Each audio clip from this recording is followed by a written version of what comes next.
कियो वीरों के बाले वाले, छोड़ दे नारियों का अंचल।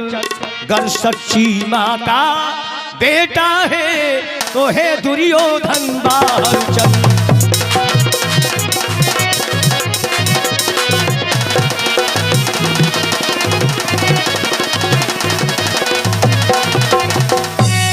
मरी हऊ गदा फाटी जलु जई है, पकड़ी केस बाहर लई।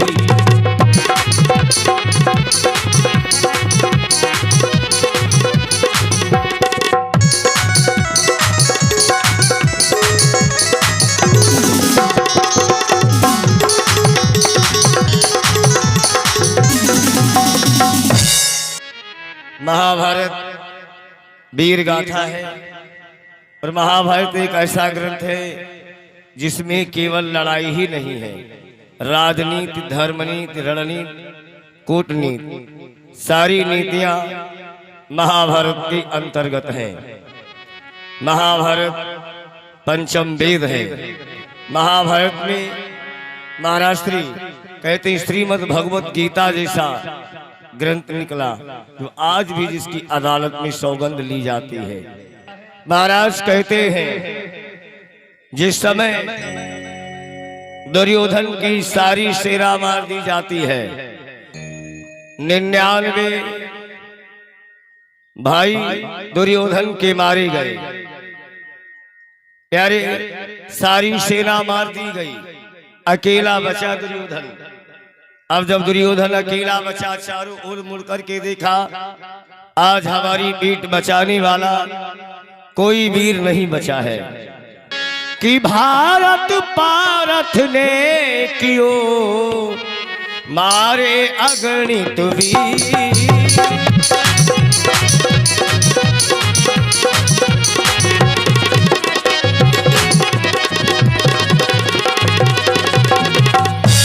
भारत पारथ ने कियो मारे अगणित वीर, दुर्योधन रोता हुआ गयो गांधारी के तीर।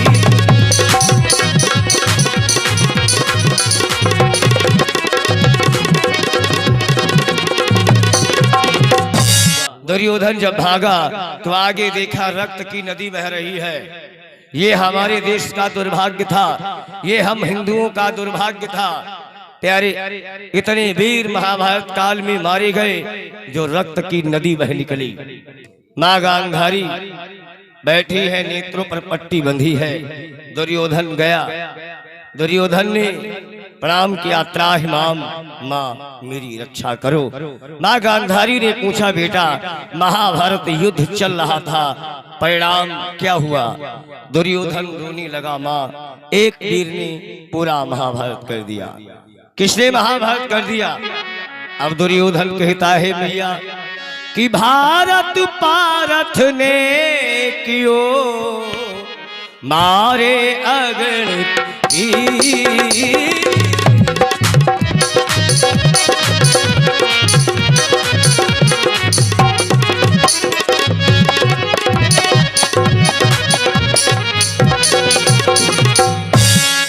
भारत पारथ ने कियो मारे अगणित वीर, दुर्योधन रोता हुआ गयो गांधारी के तीर।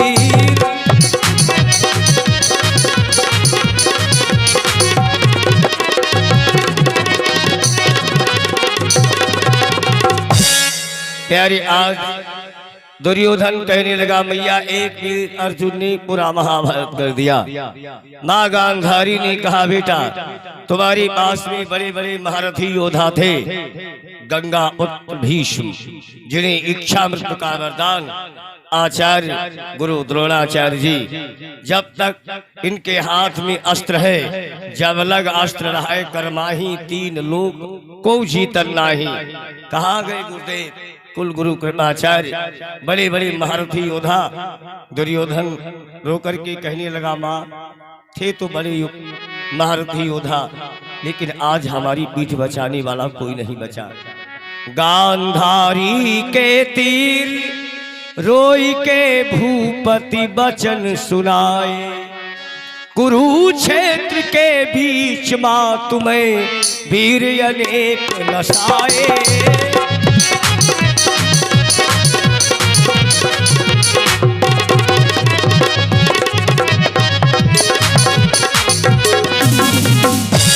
भीषम द्रोणी द्रोण विपत में एको काम न आए, मरे भानुसुत कर्ण भूप के लोचन में जल छाए।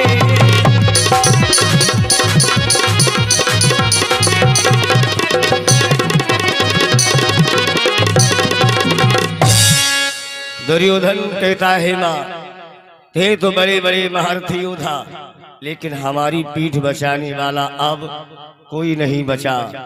तो प्यारी माँ गांधारी आज रोने लगी। माता गांधारी के 99 बेटा मारे गए। संसार में शोक बहुत है, लेकिन पुत्र शोक से बड़ा कोई शोक नहीं है। जिस माता का एक बालक समाप्त होता है, उस माँ के हृदय से पूछा जाए, और जिसके एक साथ में 99 बेटा मार दिए गए हो। माँ गांधारी रोने लगी। दुर्योधन कहता है माँ, रोने का वक्त नहीं है, आप रोएंगी। अगर पांडवों ने हमें देखा तो हमें भी मार देंगे, आपके कुल का दीपक बुझ जाएगा। इसलिए आप कृपा करके ऐसा कोई उपाय बताओ ताकि हमारी प्राण बच सके। कुरुनाथ ने रो कर कहा, जननी न रोष बढ़ाइए।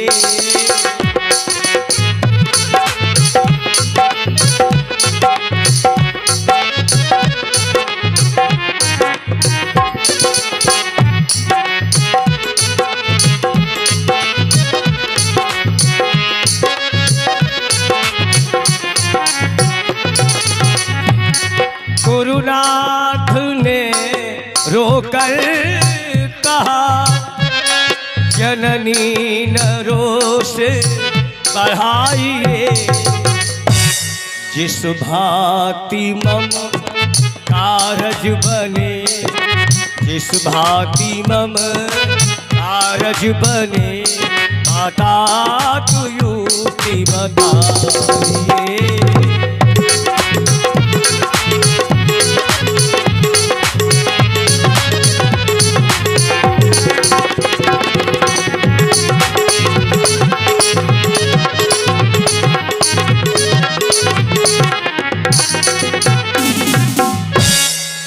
कहा मैया, आप ऐसा कोई उपाय हमको बताओ ताकि 5 पांडव भी हमें ना मार पाए।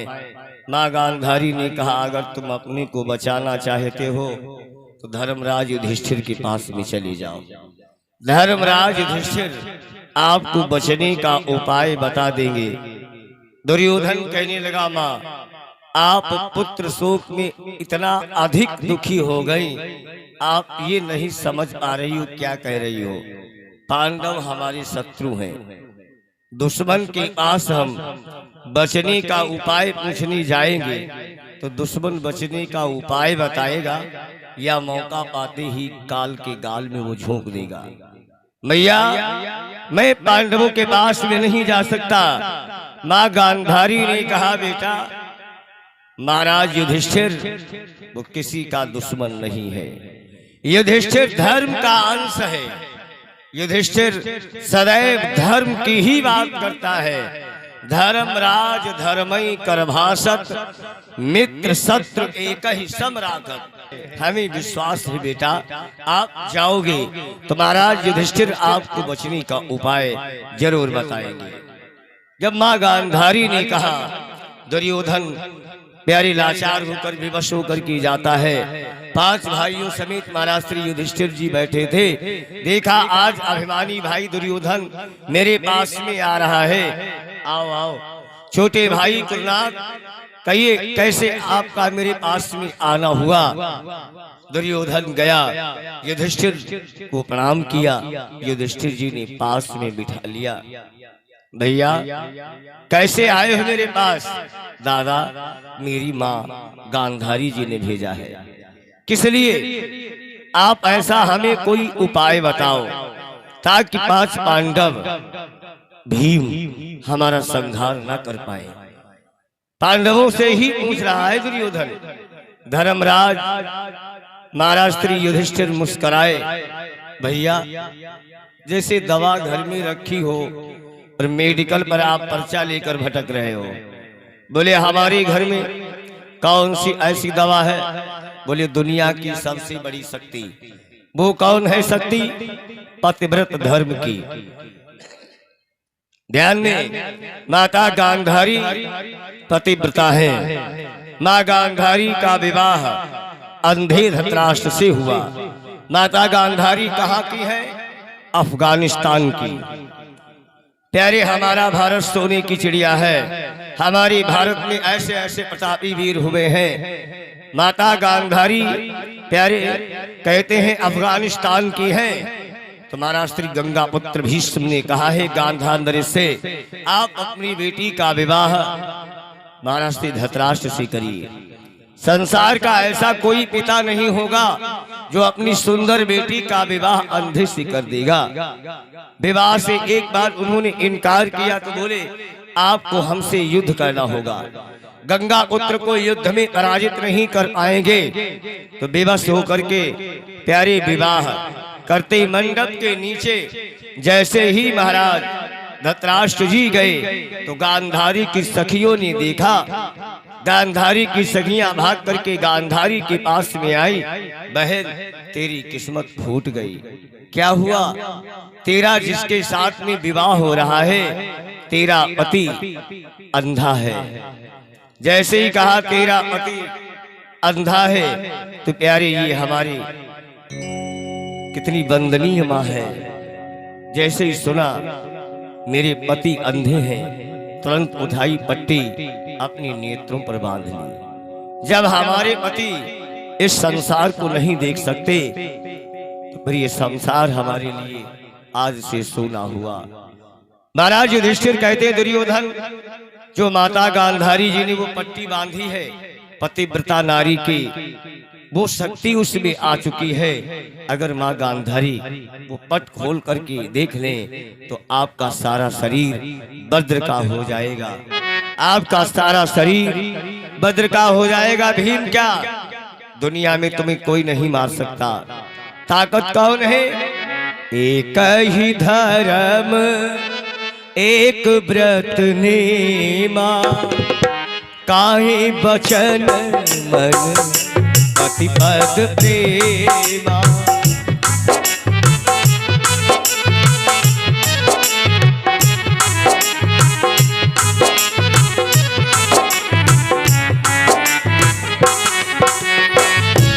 एक ही धर्म एक व्रत नेमा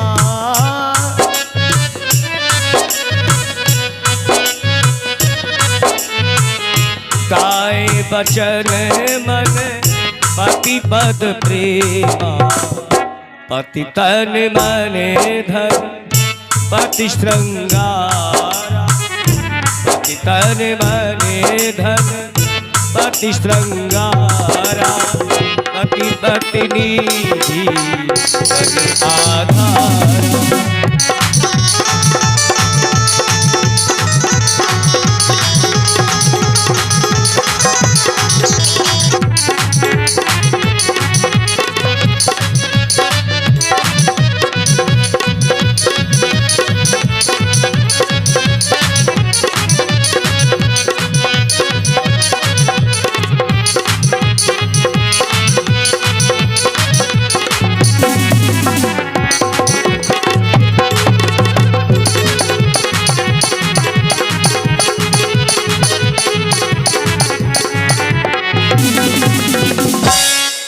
प्यारे कहते हैं माता गांधारी जी ने इस व्रत का पालन किया है।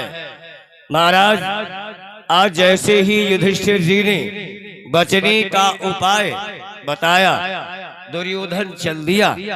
जब बचने का उपाय मिल गया दुर्योधन अभिमानी है कलयुग का अंश है। दुर्योधन चला, भीम बैठे थे, तुरंत ललकार दिया, ऐ भीम, कल के मैदान में हम आपको दिखाएं कि तुम कितने बड़े विजेता हो। भीम बोले, जाओ जाओ, आप क्या देखोगे हमको, जब हमारे भैया ही हमको मरवाना चाहते हैं। बचने का उपाय हमारे भाई बता रहे हैं, नहीं तो तुम हमारा बाल बांका नहीं कर सकते। दुर्योधन वहां से आया, माँ गांधारी जी को प्रणाम किया। माँ गांधारी ने पूछा, बेटा युधिष्ठिर के पास में आप गए थे, क्या युधिष्ठिर जी ने आपको कोई बचने का उपाय बतलाया? बोले, हाँ माते। कौन सा उपाय दिया है? जो आपने नेत्रों पर अपनी पट्टी बांध रखी है, ये पट खोल करके देख लो, हमारा सारा शरीर वज्र का हो जाएगा। भीम, क्या दुनिया में हमें कोई मार ही नहीं सकता? तो माँ गांधारी के नेत्रों में आंसू आ गए। बेटा, जो ये व्रत किया था पतिव्रत धर्म का, ये 1-2 दिन के लिए नहीं था, ये हमारा व्रत पूरे जीवन के लिए था। लेकिन हमारे 99 बेटा मारे गए हैं, आज अपने कुल का दीपक बचाने के लिए हम अपना व्रत तोड़ रही हूँ। जाओ, एकांत से सारे वस्त्र उतारो, मैया गंगा में स्नान करके बिल्कुल निर्वस्त्र अवस्था में मेरे सामने आओ। आज मैं तुम्हारा सारा शरीर वज्र का बनाऊंगी। माँ गांधारी ने पतिव्रत के धर्म पर भीम को तो ललकारा, भीम के साथ साथ वासुदेव नारायण कृष्ण को भी चुनौती दे डाली। कहती है, बेटा ताजी बसन लालियाओ सन्मुख मेरे, आज आंखों से ये पट हटाऊंगी मैं, भीम बल को चुनौती दिलाती हूँ मैं, कृष्ण को भी चुनौती दिलाऊंगी मैं।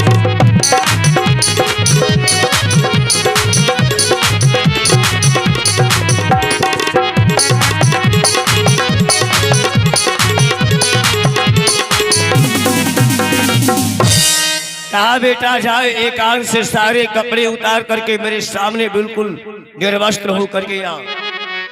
प्यारी माता गांधारी कहती है, बेटा सारे वस्त्र उतार करके मेरे सामने आओ। आज हम दुनिया को ये दिखाएंगे, पतिव्रता नारी में, एक भारतीय नारी में कितनी सामर्थ्य होती है, कितनी ताकत होती है। तो प्यारी माता की आज बात मान करके दुर्योधन चला, मैया गंगा में स्नान किया और बिल्कुल निर्वस्त्र अवस्था में चला। भगवान कन्हैया ने देखा, अगर ये माता के सामने निर्वस्त्र पहुंच गया तो फिर हमारा खेल सारा बिगड़ जाएगा। महाभारत स्वयं कृष्ण ने किया है। आज भगवान कन्हैया ब्राह्मण भेष बनाए दुर्योधन के सामने आ गए। भगवान कन्हैया बोले, इस अवस्था में कहाँ जा रहे हो? दुर्योधन ने कहा, महाराज मेरी माता गांधारी पतिव्रता है, मेरी माँ ने कहा है सारे वस्त्र उतार करके मेरे सामने बिल्कुल निर्वस्त्र आ जाओ, आपका सारा शरीर वज्र का हम बना देंगे। भगवान कन्हैया बोले, भैया माता के सामने आप निर्वस्त्र चले जाओगे, आपको लज्जा नहीं आएगी? भगवान कन्हैया बोले, अब आप बालक नहीं हो, हट्टा कट्टा पहलवान हो और माँ के सामने तुम बिल्कुल निर्वस्त्र चले जाओगे, तुम्हें थोड़ी सी भी लाज नहीं आएगी। दुर्योधन बोला, आप कहना क्या चाहते हैं? भगवान कन्हैया बोले, ये मैं नहीं कहना चाहता हूँ कि आप वस्त्र पहन करके जाओ, लेकिन लज्जा ढकने के लिए कुछ ना तो कुछ तुम्हें करना ही पड़ेगा। जैसे ही कहा कुछ ना कुछ तुमको करना ही पड़ेगा। तो दुर्योधन बोला, क्या करे? तो एक प्रमाण दिया गया, केला के पत्ते दुर्योधन कमर में बांध करके चला। दूसरा प्रमाण दिया, भगवान कन्हैया ने पुष्पों की माला दी जो सूत के धागे में पिरोई थी। बोले, आप इस माला को अपनी कमर में लपेट लो, शौक से चले जाओ। जब दुर्योधन इस माला को अपनी कमर में लपेटने लगा तो भगवान कृष्ण की ये लीला है, सब लीलाधर की, इस माला को बिल्कुल द्रौपदी जी का सिर बना दिया। जितनी माला लपेटता है उतनी माला बढ़ जाती है। यहाँ तक इस माला ने सारी जांघ को दुर्योधन की ढक लिया। भगवान कन्हैया बोले, अब जाओ। भगवान कन्हैया ने ऐसा क्यों करवाया क्योंकि भगवान का कहना है अपना मान टले टल जाए पर भक्त का मान न टलते देखा। प्रबल प्रेम के पाले पढ़कर प्रभु को नियम बदलते देखा। आज भगवान कन्हैया बोले अब आराम से शौक से जाओ, क्योंकि भीम की प्रतिज्ञा है। भीम ने कौन सी प्रतिज्ञा की है? दुर्योधन आज भरे समाज में जंघा ठोक करके एक नारी का अपमान करके तो अपने आप को वीर साबित कर रहा था। भरे समाज में द्रौपदी को निर्वस्त्र करके जंघा पर बिठाना चाहता था। याद रखना, अगर तेरी जांघ ना तोड़ी तो हमारा नाम भीम नहीं होगा। तो भगवान का कहना है अपना मान कोई करे या न करे, मैं अपने भक्त का अपमान कभी बर्दाश्त नहीं करता। इसलिए भगवान कन्हैया ने पुष्पों की माला पिला दी। बोले अब आप शौक से चले जाओ। दुर्योधन माँ गांधारी के पास में आया, प्रणाम किया, माँ हम बिल्कुल निर्वस्त्र होकर आए हैं, आंखों से आप पट्टी हटाओ। माँ ने पुनः फिर एक बार पूछा, बेटा तेरे शरीर पर कोई वस्त्र तो नहीं है? मैया हमारे शरीर पर एक भी वस्त्र नहीं, हम बिल्कुल निर्वस्त्र आए हैं। तो आज माता ने आंखों से कुपट हटा दिया। कहा बेटा तूने मेरी बात नहीं मानी, क्योंकि पट्टी खोली गांधारी हेरी, पट्टी खोली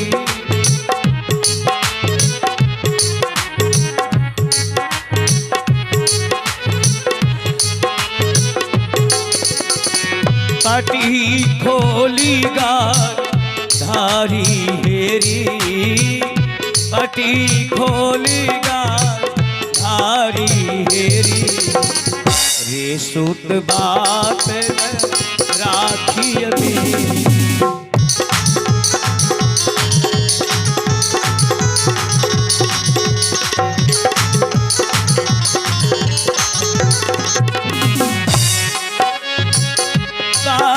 शरीर भयउ सूत तोरा, वज्र शरीर ओ घरी जंग दोष नहीं मोरा, दोष नहीं मोरा। वज्र शरीर भयउ सूत तोरा, ओ घरी जंग दोष नहीं मोरा।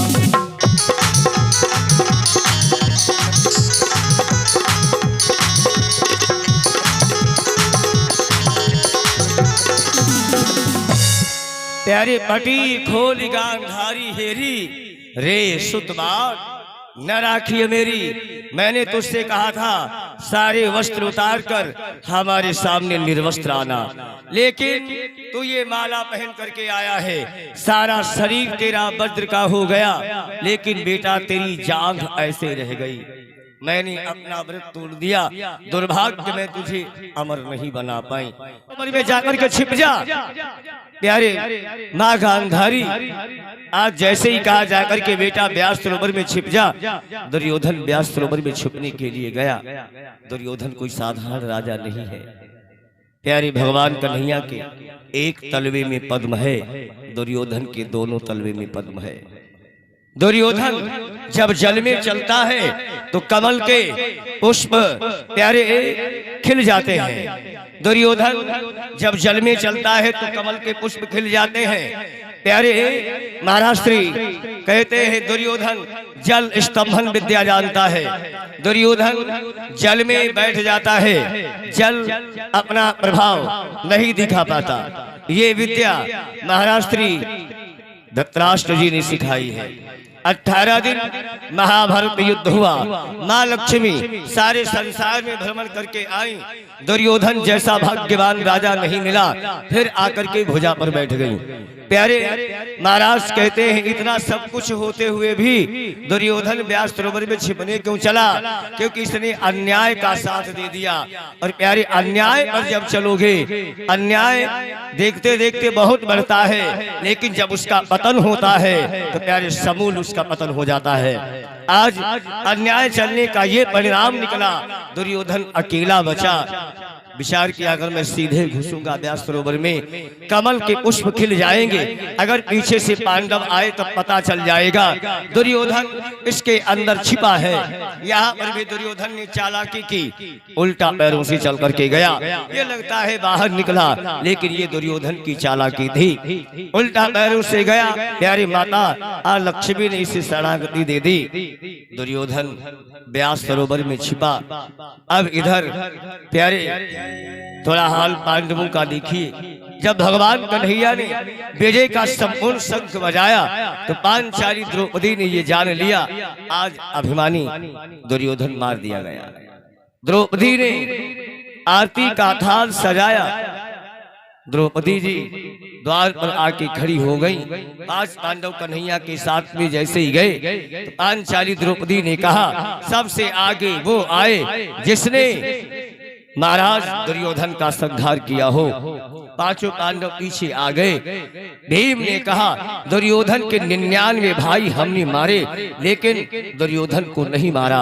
अर्जुन ने कहा हमने बड़े बड़े महारथियों का संहार किया, लेकिन अपने चचेरे भाई कौरवों को एक को भी नहीं मारा। यहाँ तक पांचों ने इनकार कर दिया, हमने नहीं मारा दुर्योधन को। द्रौपदी के हाथ में आरती का थाल था। द्रौपदी ने आरती का थाल फेंक दिया, कहा जिसको मारना था वो जिंदा है, आप लोग केवल सेना का संहार करके आए हो, जाओ जो दुर्योधन को मार करके आएगा ये द्रौपदी आरती उसी के उतारेगी। आज भगवान कन्हैया बोले चलो। भगवान कन्हैया पांच पांडवों को लेकर के फिर चले। व्यास सरोवर पर आए तो देखा एक ग्वाल अपनी गैया चरा रहा था। भगवान कन्हैया ने कहा भैया ग्वाले, क्या आपने यहाँ से किसी को जाते हुए देखा? बोले हाँ महाराज, अभी बड़ा मोटा पहलवान जिसके कंधे पर विशाल गदा थी, मैंने व्यास सरोवर में घुसते तो देखा, लेकिन हमने निकलते नहीं देखा। भगवान कृष्ण जी ने जब कमल के पुष्पों के निशान देखे, बोले भीम दुर्योधन व्यास सरोवर में छिपा है, आवाज लगाओ। जैसे ही कहा आवाज लगाओ तो भीम ने कहा महाराज थोड़ा गौर से देखो, बाहर गया है। भगवान कन्हैया बोले नहीं, ये उसकी चालाकी है, उल्टा पैरों से गया है। भीम आवाज लगाओ, आपकी ही आवाज से निकलेगा, अन्यथा यहाँ पर कितने भी नगाड़े बजा दिए जाए दुर्योधन निकलने वाला नहीं। दुर्योधन जीवन में सब कुछ बर्दाश्त कर सकता है, लेकिन भीम की आवाज नहीं। महाराष्ट्री जैसे भगवान कन्हैया बोले आवाज लगाओ, भीम ने संभली गदा आवाज लगाते हैं। भीम ने कहा अपने आप को क्षत्रिय वीर कहलाता है, अरे शेर का कान खुजलाकर तू भाग जाना चाहता है। भीम कहते हैं कियो कुल कलम कायर कपूर, सिंह का कान खुजलाया है, जब वह जोशों पर आया है तो ये चातक फैलाया है।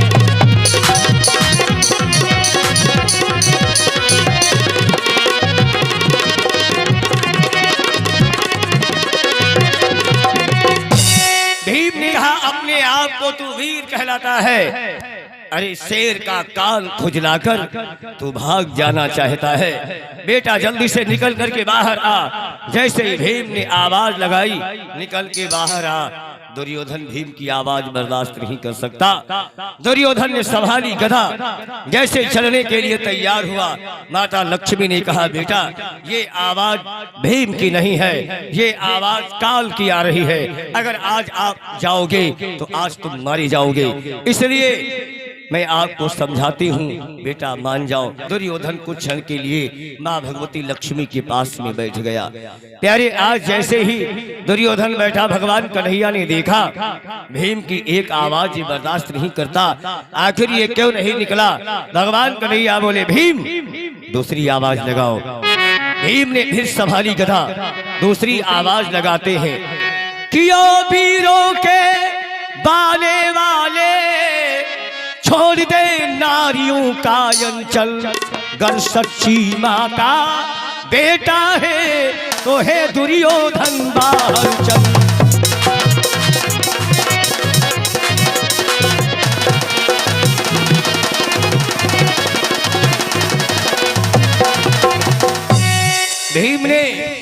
आज दूसरी आवाज लगा दी, कहा अपने आप को तो क्षत्रिय वीर समझता है, लेकिन जाकर के नारियों के पल्लू में छिप गया, जल्दी से निकल करके बाहर आ। जब भीम ने दूसरी आवाज लगाई, दुर्योधन ने फिर संभाली गदा। दुर्योधन फिर जब चलने के लिए तैयार हुआ तो माता भगवती लक्ष्मी ने हाथ जोड़े, बेटा आज मान जाओ। कुरुपति आजू न युद्ध करीजे, कुरुपति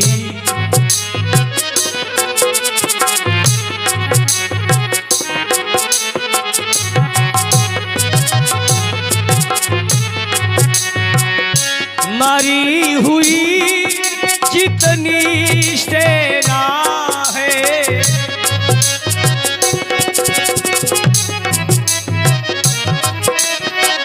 मरी हुई जितनी सेना है, प्रात भये सब लीजे, कुरुपति आज न युद्ध करी।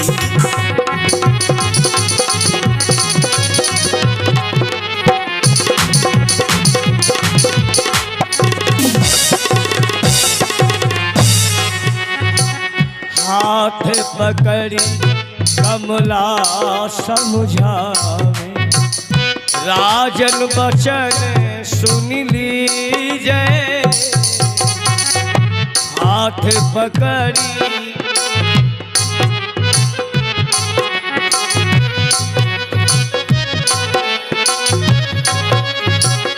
पांडव क्या श्रीपति भी आवे,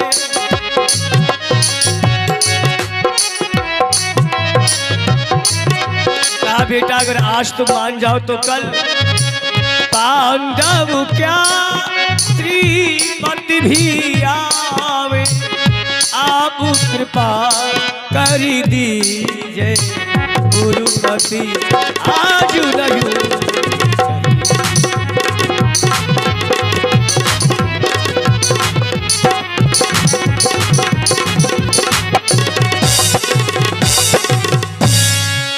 बेटा आज मान जाओ।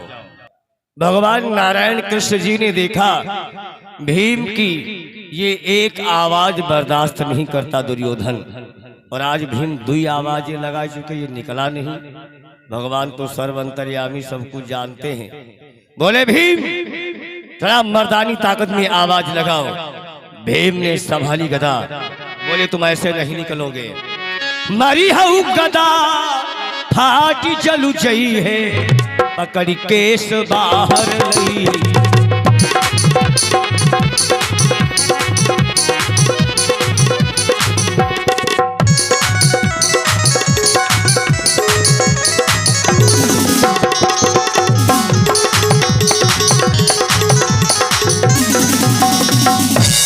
भीम बोले ऐसे तुम नहीं निकलोगे, मारूंगा गदा, फट जाएगा जल, पकड़ के तेरे केस घसीट कर ऊपर लेकर आऊंगा। जैसे ही कहा घसीट कर लेकर के आऊंगा, तो दुर्योधन कोई कायर नहीं है। अगर देखा जाए तो गदा युद्ध में भीम से ज्यादा निपुण है। बलराम जी का कृपा पात्र शिष्य है। महाराज सारा शरीर वज्र का है, केवल जांघ ही तो बची है, और फिर भी ये दुर्योधन हार जाता है। क्यों? इसने अधर्म की मार्ग को अपना लिया, असत्य को अपना लिया।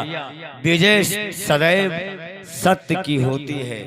सत्य को आप परेशान कर सकते हो, लेकिन सत्य को कभी पराजित नहीं कर सकते, क्योंकि वो सत्य है। सत्यमेव जयते, सदैव सत्य की विजय प्यारी हुई है।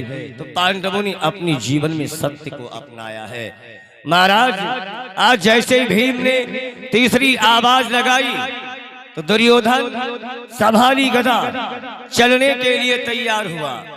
अब जब चलने के लिए तैयार हुआ, लक्ष्मी माता ने हाथ जोड़े, बेटा ये आवाज काल की है, जाओगे आप मारी जाओगे।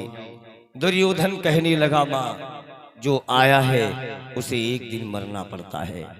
आया है सो जाएगा, राजा रंग फकीर, कोई सिंहासन चढ़ चला, कोई बंधा जात जंजीर।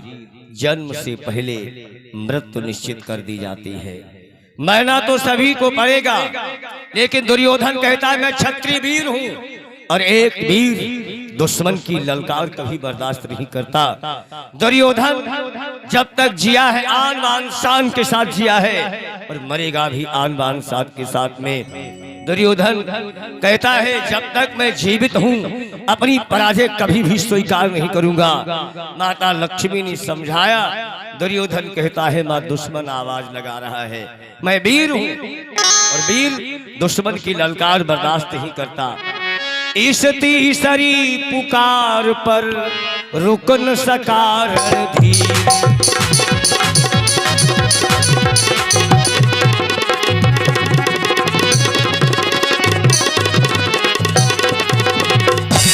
इस तीसरी पुकार पर रुक न सका रणधीर। गदा पटक दी हाथ पर कंपित हुआ शरीर।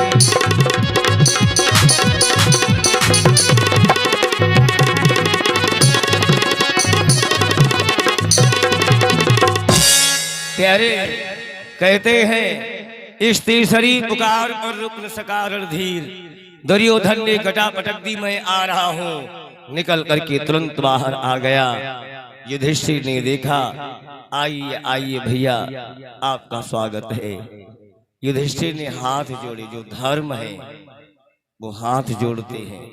कलयुग का अंश दुर्योधन उतनी उदंडता दिखा रहा है। मूर्ख जब अपनी मूर्खता नहीं छोड़ रहा है तो विद्वान कभी अपनी सभ्यता भी नहीं छोड़ता। जब उसने अपनी मूर्खता नहीं छोड़ी तो ये अपनी सभ्यता को कैसे छोड़ दे। महाराष्ट्री आज युधिष्ठिर ने अंतिम बार प्रार्थना की, हाथ जोड़े, भैया आज तक आपने हमारी कोई बात नहीं मानी। आज युधिष्ठिर आपसे हाथ जोड़ के निवेदन करता है, आज मेरी बात आप मान लो।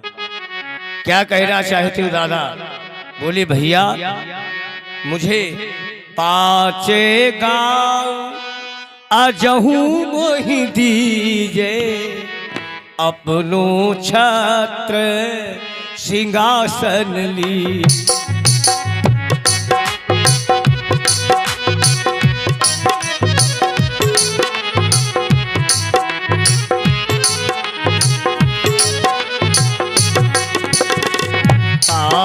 गाँव अजहू मोहि दीजे, अपनो छत्र सिंहासन लीजे।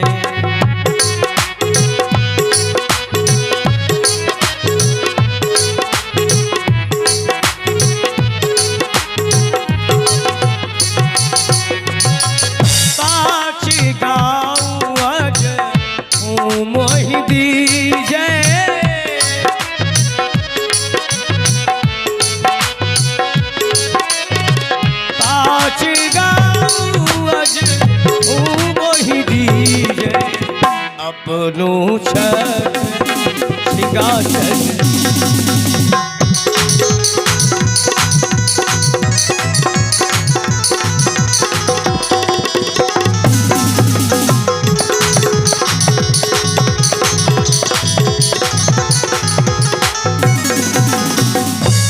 बोले 5 गाँव अजहू मोहि दीजे, लेकिन 5 गांव जो मांगते हैं ये कोई साधारण गांव नहीं मांगते हैं। 5 गांव में सोनीपत आता है, पानीपत आता है, गाजियाबाद आता है, सारा क्षेत्र ही आता है। दुर्योधन बोला जब ये सब निकल जाएंगे तो बचेगा हमारे पास क्या? अरे युद्ध हुआ है, युद्ध होगा। बिना युद्ध के मैं आपको सुई की नोक पर भी जगह नहीं दूंगा। हमारे 99 भाई मार दिए गए, 11 छोटी सेना मार दी गई। अब हम आपसे सनद करने नहीं महाराज, ऐसा मैं कभी नहीं कर सकता, क्योंकि सुई आग्रती हूं नहीं दाना। सुई आग्रती हूं नहीं दाना, बिना युद्ध भारत मैदान।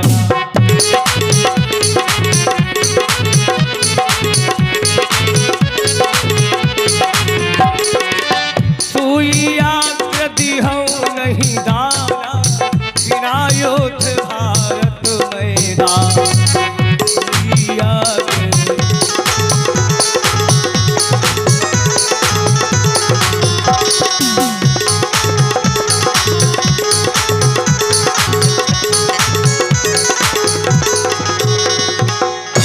कहा बिना युद्ध के मैं आपको सुई की नोक पर भी जगह नहीं दूंगा। युद्ध हुआ है तो युद्ध होगा। दुर्योधन कूटनीति का विशेषज्ञ है। दुर्योधन ने बात फांसी। दुर्योधन ने कहा देखिए मैं अकेला हूं, आप 5 भाई हैं, इसलिए आज अंतिम युद्ध है। मैं युवराज हूं हस्तिनापुर का, मैं राजा हूं, तो राजा कभी भी प्रजा से युद्ध नहीं करता। आज अंतिम युद्ध है तो राजा राजा का युद्ध होगा। जैसे ही कहा राजा राजा का होगा, इसने सोच लिया इनके में राजा युधिष्ठिर हैं, अगर युधिष्ठिर खड़े हुए तो हम पराजित कर देंगे। प्यारे भगवान कन्हैया अभी तक सुनते थे बातें, अब देखा जब दुर्योधन बातें फांस रहा है तब तो कन्हैया आगे आ गए।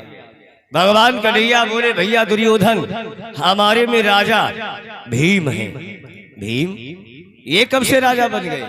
कहा जब से अनेक हाथी आकाश पर फेंके नीचे नहीं आए।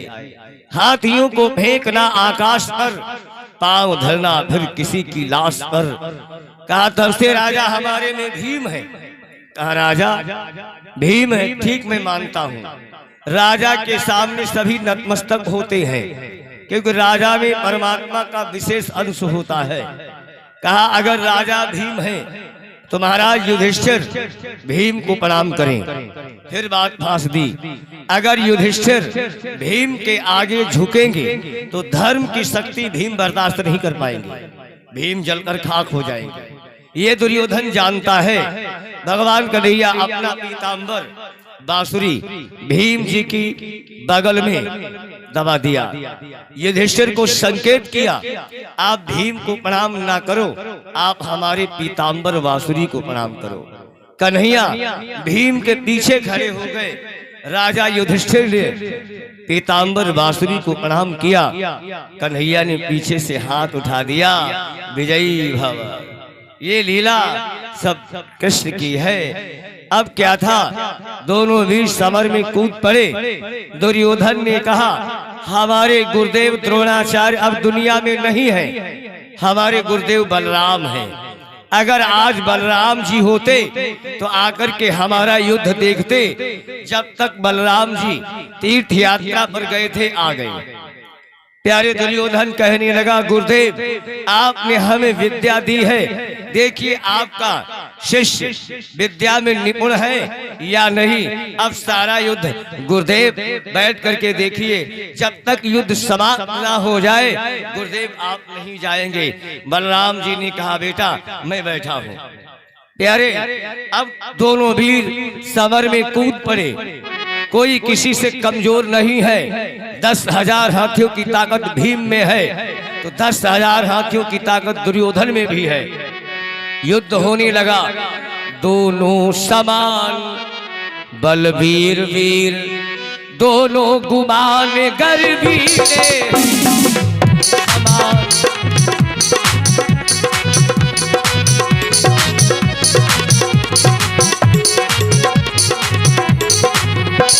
दोनों समान बलवीर वीर, दोनों गुमान गर्वीरे हैं।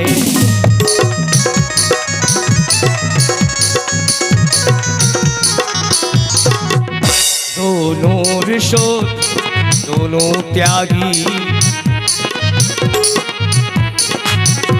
दोनों ऋषोद दोनों त्यागी, दोनों ही परम हठीले।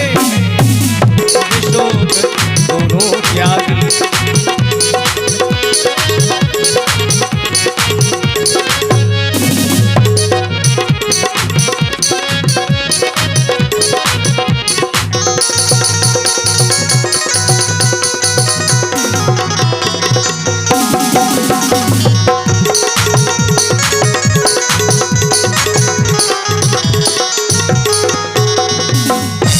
दोनों समान के के वीर हैं। गदा युद्ध होने लगा।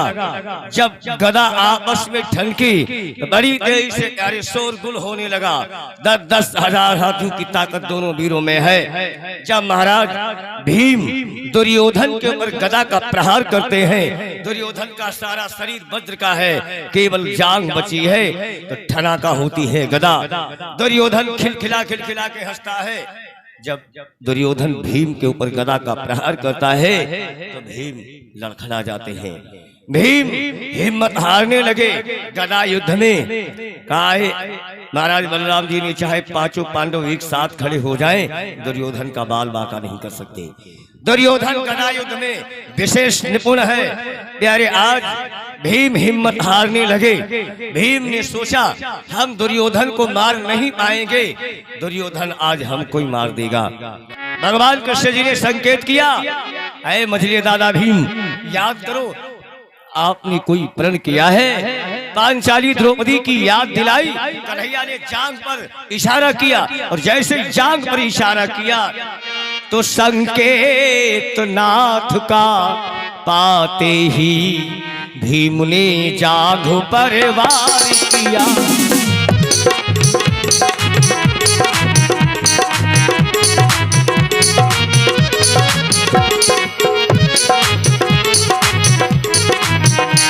संकेत नाथ का पाते ही भीम ने जांघ पर वार किया। गिर गया भूमि पर दुर्योधन, गिर गया भूमि पर दुर्योधन। देवों ने जय जय किया।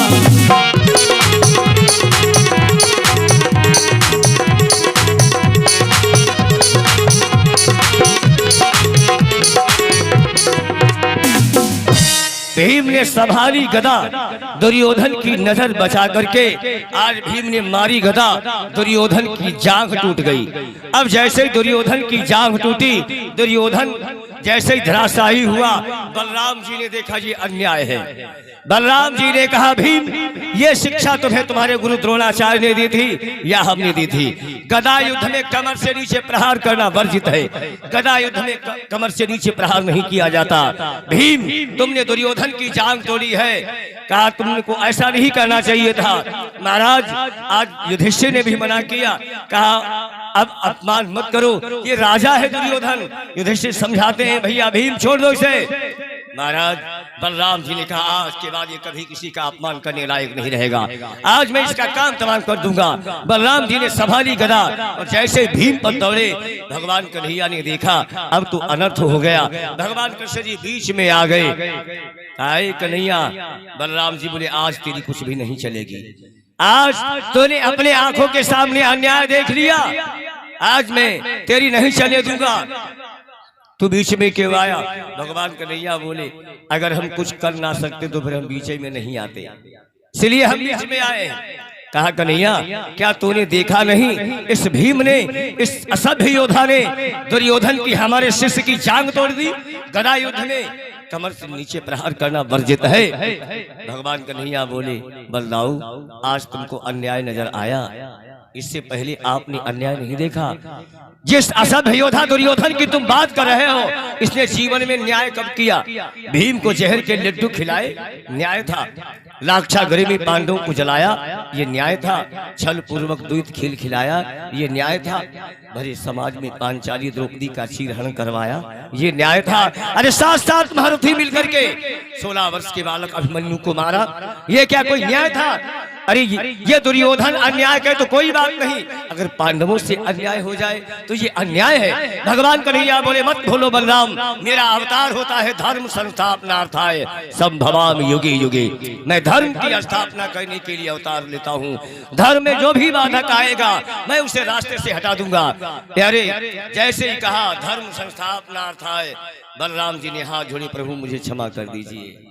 देखिए मैं आपका बड़ा भाई हूँ, इसलिए बड़े भाई के नाते आज हम कुछ ज्यादा ही बोल गए। कन्हैया ये तेरी लीला है तो अब तू जान, मैं चला।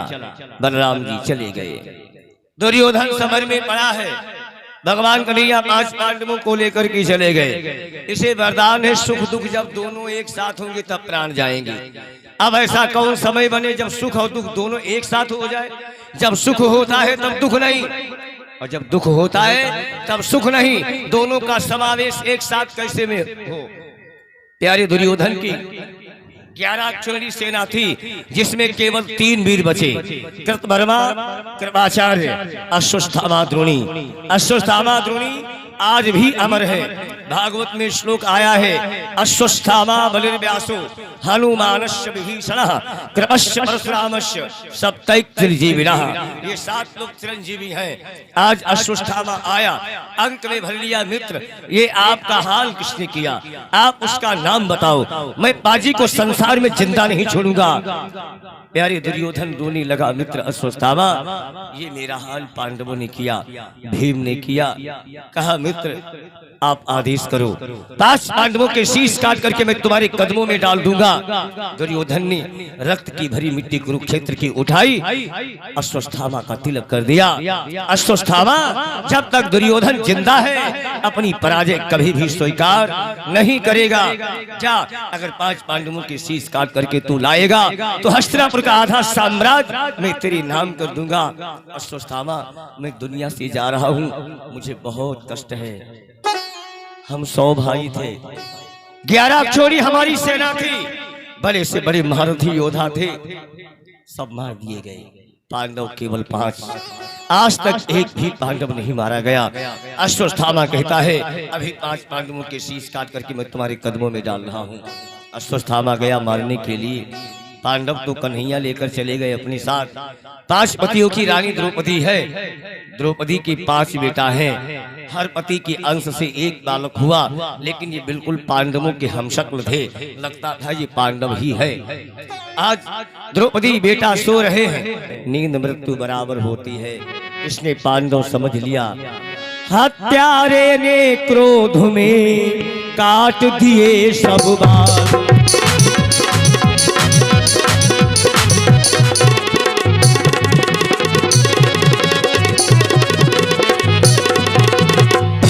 हत्यारे ने क्रोध में काट दिए सब बाल, उन 5 के शीश ले निकल पड़ा चांदाल।